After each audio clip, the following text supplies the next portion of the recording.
बादशाह औरंगजेब आलमगीर का जन्म 3 नवंबर 1618 को दक्कन के दौलताबाद के पास हुआ था।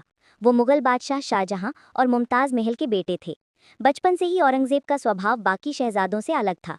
जहां दूसरे शहजादे खेल, शिकार और विलासिता में समय बिताते थे, वहीं औरंगजेब पढ़ाई, धार्मिक शिक्षा और सादा जीवन पसंद करते थे।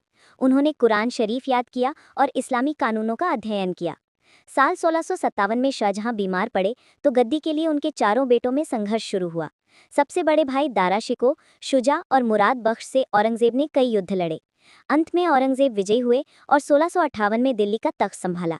शाहजहां को उन्होंने आगरा के किले में नजरबंद कर दिया।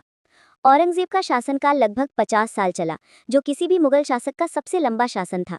उन्होंने राज में कई सख्त फैसले लिए। संगीत, नृत्य और चित्रकला जैसी कलाओं पर पाबंदी लगा दी। उन्होंने गैर मुसलमानों पर जजिया कर लगाया, जिससे कई हिंदू शासक असंतुष्ट हुए। इसके कारण मराठा, सिख, जाट और राजपूतों ने उनके खिलाफ विद्रोह किया। दक्षिण भारत यानी दक्कन की मुहिम औरंगजेब के जीवन का बड़ा हिस्सा बनी। उन्होंने बीजापुर और गोलकुंडा जैसे बड़े सुल्तानों को हराकर अपने साम्राज्य में शामिल कर लिया। लेकिन मराठा साम्राज्य के संस्थापक छत्रपति शिवाजी महाराज और उनके उत्तराधिकारी उनके लिए सबसे बड़ी चुनौती बने। शिवाजी महाराज की रणनीति और मराठों की गुरिल्ला लड़ाई ने औरंगजेब को परेशान कर दिया। यही कारण रहा कि औरंगजेब ने अपने शासन के आखिरी लगभग 30 साल दक्कन की लड़ाइयों में गुजारे। इन लंबे युद्धों ने मुगल साम्राज्य की ताकत और खजाना दोनों को बहुत कमजोर कर दिया। औरंगजेब का जीवन बहुत सादा था।